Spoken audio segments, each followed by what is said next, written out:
Hey guys, Brent Hull Build Show, looking at some fun things in the 1881 Victorian. This is coming together, but I got a surprise inside. Come join me.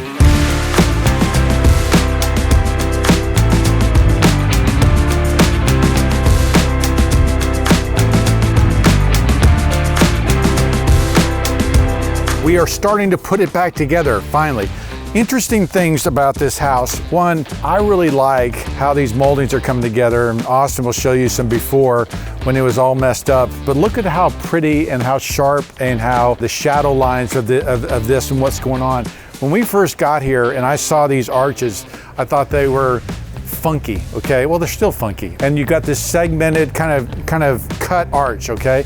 And my theory at the time was that they didn't have a mill that could have made a circular arch, so they made it this way. But when you see the pilasters, that kind of this paneled thing is acting as a pilaster, and those great moldings and the depths of those moldings and the landing on the sill, just some fun things that are happening here. But I bring the arch up because the railroad would have been a really important piece of this. Railroad would have been the thing that really changed building here in Texas. And so if you're 1881, pre-railroad, okay, here in town, now this is the speculation on the Brent Hull speculation deal, that the railroad wasn't here yet, and yet there are some signs that the railroad came later, and we'll look at that inside. That's how they would have made the arch. So if there was a plan book, that they would have used for this house, this would have come maybe as a plan from a ladies' home journal. Could have come from a builder's thing. Most likely this was not an architect-driven house, but this was a plan book house. How they would have made those arches, how they would have made that pretty thing, speaks to this local carpenter building things on site to make them look as good as they can. How do we match this, right? How did we get these designs and stuff back out? There was a long process of demolition, okay, that took place where we carefully peeled away moldings, carefully peeled away to find out what was original. Now, how did we know what was original? Well, you could tell from the wood quality. A lot of these moldings were finger jointed. A lot of these moldings were new moldings, right? And so very careful demolition of these things. We found 60–80% of those headers were still original. A lot of this panel molding here, we only found a few pieces. This one was made up of a crown over there. It was really a mess, but careful demolition, careful documentation of those shapes, and then matching those shapes, right? Taking knives, cutting the exact thing so that we could match those shapes and bring them in. Last time I showed you that corner over there where we had matched in the old molding with the new molding. That's the kind of thing we were doing.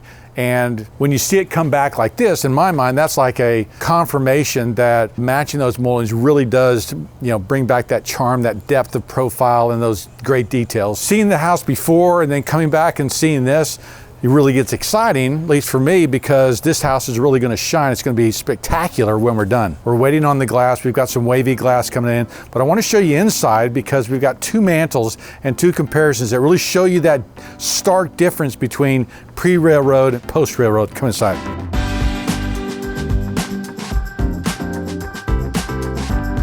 Okay, we've got two downstairs mantles, right? We've got this mantle, and a mantle very similar to this is upstairs. And then we've got this mantle. And you'll remember when I was talking about this mantle at the very beginning, I was like, that's definitely not original. We got to figure that out.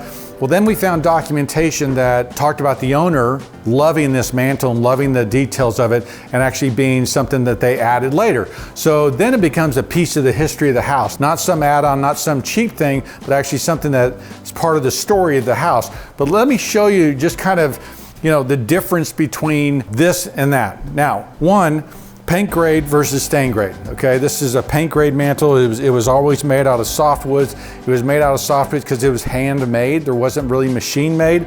And all these profiles, if we compared them to other profiles around the house, most likely they were leftover moldings, okay? That would have been used on the outside, used on the inside, that they would have manufactured this. Now, depending on who the builder was, depending on who the craftsman was, how much experience he had, he would have taken this shape, this design, possibly from a pattern book like Menard Lefevre or something like that, or he would have seen it somewhere, but it's very simple, okay? This is just a chamfered edge detail. All of this is just built up moldings. There's a little bit of an arch in here.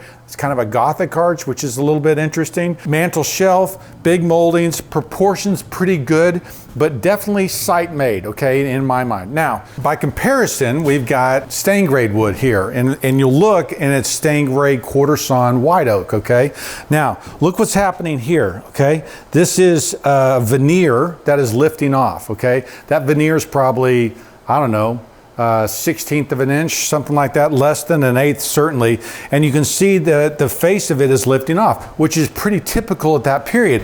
But you would never be able to make a veneer that thin without tools, okay? So we know that this is kind of handmade. This is, you know, certainly made on site. And this is machine made, okay? And so the fact that we've got the quarter sawn oak, the fact that we've got, look at this, egg and dart moldings, okay? Carved ionic capital, kind of a weird ionic, it's kind of interesting. This is very typical, okay, what would appear in the molding catalogs in the 1890s, early 1900s. I'm dating this 1897, 1905, somewhere in that range, okay? So what's interesting is that you're looking at post-railroad, pre-railroad. The opportunity that's opened up by the railroad, the opportunity and how far things can come. I've been working on houses in Fort Worth where things have come from Baltimore, things have come from St. Louis, things have come from very far away, shipped in, okay? We worked on the Ellis County Courthouse, they had white pine doors. Now white pine is a northern wood. How did white pine end up? Because it came from a mill in Iowa, okay? So we have kind of a stark juxtaposition between two different periods, right? Maybe they're, you know, if this is 1881, this is 1897, they're 15 years, 16 years apart, but the contrast between what they could do, what was available to them, you know, at that period of time versus what was available here is, I think it's fascinating. It really shows how the railroad changes towns, changes building, changes the building fabric, changes the building materials.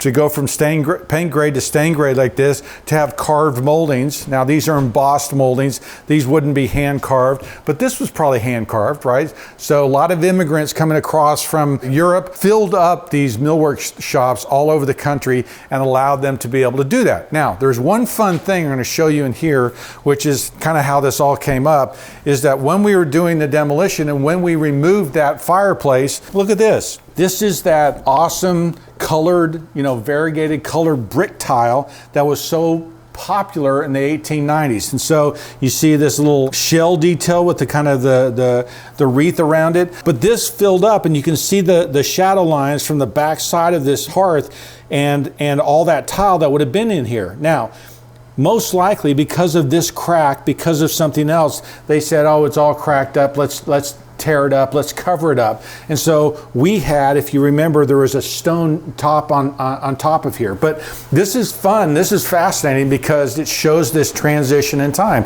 Now, that kind of tile was available in the millwork catalogs, and so you would have ordered it as a whole package. And so you would have gotten the hearth, you would have gotten that mantle, this whole thing would have come in. What a transformation that must have been when that arrived in the 1890s. What I want to do now is I want to go over, there's a railroad museum here in town. We'll go check it out. Apparently there's a small thing. We'll find out when the railroad came in, find out if everything I'm saying is a lie or not, and see kind of how that railroad might have changed this town and the, you know, materials that would have been in the house.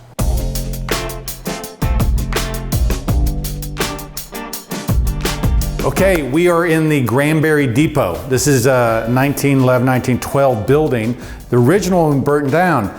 1887 is when the original one was built. So railroad maybe a year before that, somewhere right around that time. And so my theory stands, right? 1881, we had a site-built, handmade fireplace. By 1895-ish, we have a railroad delivered mantle. And so this is what had been in here, right? And so the railroad coming through Texas was a big deal. I remember in history class talking about Waco, because I went to Baylor. They were saying that Waco was one of those towns, I don't know if I've said this before, Waco was one of those towns that was very prosperous. And so they had the suspension bridge. It was the first bridge across the Brazos River. It was a big deal. Cattle drives were going through there. The railroad came to them and said, you know, it cost, I think the number in my head is $100,000 for us to come through Waco. They go, we don't need that, we don't need this.